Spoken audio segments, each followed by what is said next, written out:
14h-16h, Brigitte Lahaie, Sud Radio.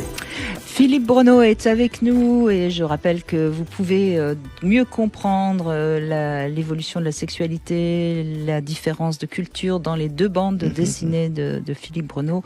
L'incroyable histoire du sexe, livre 1, livre 2 aux éditions Les Arènes. Nous retrouvons maintenant Gabriella. Bonjour Gabriella. Bonjour. Bonjour Gabriella. Donc Bonjour. vous êtes d'une culture sicilienne stricte et catholique, hein, c'est bien ça ? Oui, c'est complètement ça. Où chez nous, c'était très très tabou. D'ailleurs, j'ai eu aucune éducation, rien qui pouvait me dire de quoi on parlait, quoi. Et vous avez, j'imagine, pas vu vos parents vous s'embrasser Oh. Oula. Non. Juste pour l'anecdote, dans Dallas, Hélène embrassée hier, c'était scandaleux, quoi. Ah ouais. Ça c'est intéressant aussi ce que vous dites parce que je l'ai souvent entendu. Des enfants qui regardent la télé avec leurs parents et les parents qui s'offusquent de quelque chose qui semble pas spécialement interdit à la télé, mais qui tout d'un coup donne à l'enfant l'impression que ça c'est interdit. Voilà. Après, ma particularité, c'est-à-dire que moi, mon père, il m'a eu, il avait 62 ans. Oui. Donc, il était très, très, très âgé. C'est quelqu'un qui avait fait la guerre, avec un gros décalage. D'âge avec votre maman ? Ouais. Et enfin, ça veut dire qu'il qu'il baisait encore à 61 ans. Ouais, même après, j'ai une sœur plus jeune. Et qu'elle avait moins de 40 ans. Oui. Bah oui, forcément, puisque sinon elle aurait été ménopausée. Oui. Voilà. Donc, du coup, gros blocage dans la vie. C'est sale, c'est... voilà. Et en plus, ma mère, elle a eu des enfants en mariage. Donc, c'était la honte de la famille. Avant d'épouser votre père, j'imagine. Ouais. Donc, on portait tout ça, quoi. Donc, vous imaginez même pas comment on a pu se débrouiller avec nos difficultés, nos peurs, nos doutes, nos craintes, après tout ça. Oui, c'est vraiment... Vous étiez dans une culture donc catholique en Sicile. Oui, complètement, oui. Et avec des interdits, je veux dire, les interdits étaient liés à la religion directement ou on le disait pas? Non, on n'en parlait pas. Voilà. On n'en parlait pas. Il fallait surtout se marier vierge, quoi. Ça, c'était très, très important. Voilà. Il y a la virginité, et puis comme vous dites, le sexe était très, très tabou. C'est-à-dire que, bien sûr, comme dans dans la plupart des cultures, on ne parle pas de sexe. Il y a même des proverbes qui disaient la sexualité, c'est un agir, ça s'agit, mais ça ne se parle pas. On ne devait pas parler. D'ailleurs, c'était obscène de parler pendant l'acte sexuel. C'est-à-dire que ça allait être des mots qui étaient trop crus, et d'ailleurs on ne disait jamais, on ne désignait jamais les parties intimes du corps. Vous savez que dans l'anatomie, c'est encore resté, dans les manuels d'anatomie, ça existe toujours avec les mêmes termes. Dans la région génitale, c'est la région honteuse. Il y a des veines et des artères honteuses, il y a les nerfs honteux. Toute cette région, elle était frappée d'interdits. On ne devait pas la nommer. Et on a vu même récemment, moi j'ai des étudiants qui font des mémoires sur les termes qu'on utilise. Par exemple, le terme vulve, même aujourd'hui en France, dans la population générale, il y a énormément de femmes qui ne peuvent pas prononcer, qui n'ont jamais prononcé le mot. Mais je vais vous dire, quand j'ai commencé l'émission il y a 21 ans, j'étais frappée. Gabriella, vous savez, quand une femme voulait parler du cunnilingus, elle bloquait sur le mot. Et c'était à moi de le dire. Oui.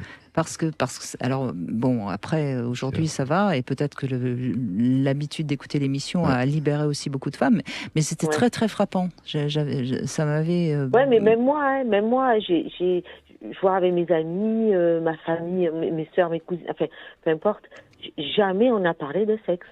Bien sûr, et il y a une raison à cela, et surtout pour les femmes, c'est que ce qu'on ne nomme pas n'existe pas. On le voit, les tout petits enfants, si vous allez leur nommer, ça c'est une table, c'est une chaise, c'est tout ce que... Et vous n'allez pas nommer, le sexe se nomme pas, ça n'existe pas. Tout ce qui est interdit n'a pas de mots, ou du moins on ne doit pas les prononcer. Et je comprends bien que dans cette culture, effectivement, c'est quelque chose de compliqué avec, comme vous le disiez, c'était la notion de saleté. Moi, c'est des choses que j'ai entendues dans mon enfance, hein, les grand-mères qui disaient « touche pas, c'est sale hein, », c'est évident. Mais alors comment vous avez fait, Gabriella? Alors moi, ça a été terrible parce que j'avais une voisine complètement tarée qui, à 11 ans, m'a fait voir un porno. Bon. Ah mince, oui, c'est un peu vous vous rendez violent. compte Non, c'est très violent, oui. Mais complètement, voilà. Et, elle était adulte, elle. Ouais, elle était adulte, ouais, c'était alors ça, incestueux, c'est ce qu'on peut appeler un abus. Ah oui. Oui, parce qu'en fait, je pense qu'elle voulait séduire son mari qui était à côté, et puis après, ils sont partis, ils m'ont laissé regarder le porno. Donc, je vous dis pas le trauma que j'ai pu avoir entre... c'est bien, c'est pas bien, c'est sale, c'est interdit, mais j'ai envie C'était de voir. dans quelles années, ça? Alors ça, on est dans les années 85. Ah et oui. bizarrement, eux sont musulmans, ils sont algériens. Ils viennent d'Algérie. D'accord. Et ils vous laissent devant le film Ouais. porno Ouais. sans... C'est c'est traumatisant. dur, oui, bien sûr. Complètement, ouais. Et Donc, vous avez pu en parler? Non, évidemment que Jamais. non, parce que du coup, Jamais. vous étiez coupable, en Jamais. fait. Hein, vous êtes senti coupable, en plus. Oui, puis en plus, ma curiosité, a fait aussi son petit bonhomme de chemin, hein, comme on dit. Mais, enfin, comment dire, j'avais envie de voir encore, quoi. Oui, vous étiez fasciné, comme... Ouais, un peu, ouais. Et du coup, il a fallu que je compose adulte avec ça. J'étais très coincée, mais en même temps frustrée. Et est-ce que, alors très coincée, ça je peux le comprendre, mais est-ce que vous aviez un petit peu quand même les hormones qui vous travaillaient ou pas du tout? Très peu. Très peu. Tellement vous étiez coincée, finalement, vous ne sentiez en pas plus, un désir. Mais en plus, au-delà de ça, on a été élevé dans la crasse, dans la saleté, donc du coup, montrer mon corps était très difficile. Je me sentais sale tout le temps. Mais oui, c'est-à-dire que ces mots, vous savez, on dit quelquefois les paroles passent, les écrits restent. Moi, je crois que c'est l'inverse, là. C'est tout le temps, peu importe les écrits, mais les paroles, elles restent. Et combien de femmes, surtout, j'ai entendu, parce qu'on ne casse pas facilement la sexualité des hommes, les petits-enfants, garçons, beaucoup moins facilement que ça. Mais ça vous est resté. Le touche pas, c'est sale, hein, que j'ai entendu dans la bouche de tellement de femmes. J'ai entendu cela, et à partir de là, je n'ai plus touché. Et comme vous le dites, je n'ai même pas de pulsion à toucher, puisque je me le suis même pas interdit. Je sais qu'on ne doit pas le faire. Donc il y a vraiment quelque chose, et vous le dites bien, c'est pas directement lié à la religion, mais c'est le contexte quand même autour de la religion qui a amené ça. Il y a eu pas mal de témoignages aujourd'hui. C'est toujours le contexte culturel, plus que la religion elle-même, directement. Et c'est ça qui est pernicieux, parce qu'en fait, c'est le contexte religieux qui a amené tous ces interdits, mais on a l'impression que c'est quelque chose de général qu'on doit respecter, et en fait la culture est faite d'un soubassement religieux, parce que c'est la religion qui va interdire, qui va amener à ce que le rapport fécond soit permis, que tout ce qui est autre sexualité soit interdite, que la sexualité des femmes soit interdite parce que c'est quelque chose qui est dangereux, puisqu'une femme, à ce moment-là, libre, eh bien, va défaire les unions qui sont faites par la société. Mais vous avez raison que c'est un contexte très lourd, et certainement, même à l'âge adulte, on a des difficultés ensuite à le vivre. Justement, comment vous en êtes sortie, Gabriella? Pas trop mal, au final. Écoutez, bonne nouvelle. Hein. Alors pas au début de ma vie, parce que j'ai 47 ans, mais j'ai rencontré quelqu'un depuis 18 ans, formidable, super, à l'écoute, attentif. Vraiment, je suis tombée sur... Donc c'est l'amour qui vous a sauvé? Ouais, complètement. Super, parce que vous êtes tombée amoureuse d'un homme qui, lui, est plus libre et qui vous a aidé à vous libérer? Voilà, Et le plaisir, venant, vous êtes dit, finalement, c'est quand même trop bon pour que ça puisse être interdit.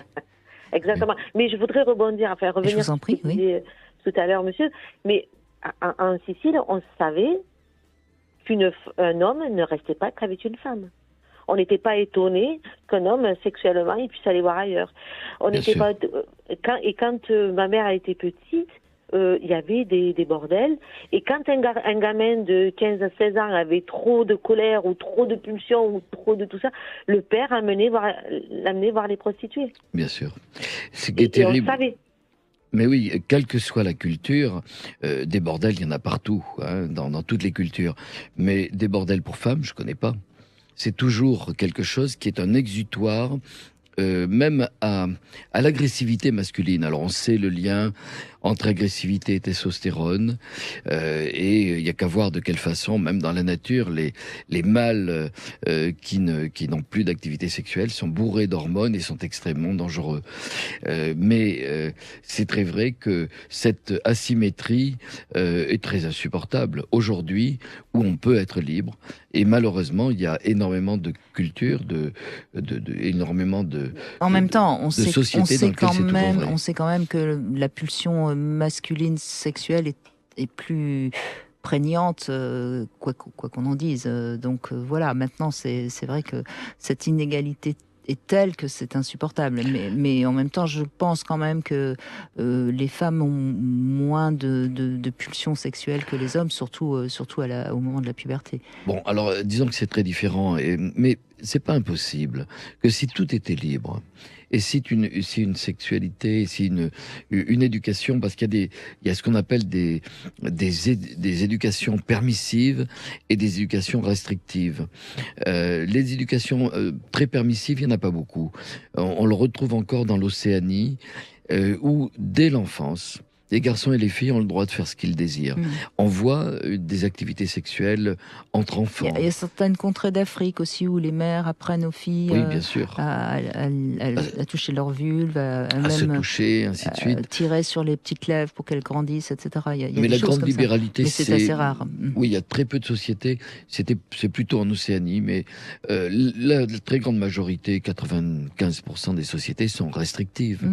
Et en général, restrictives en ce qui concerne les femmes, parce qu'une femme libre, c'est quelqu'un de dangereux pour la société, puisque les sociétés traditionnelles ont arrangé la société par des mariages, et si une femme est libre, elle va rencontrer quelqu'un, elle va défaire les unions qui sont faites par les parents.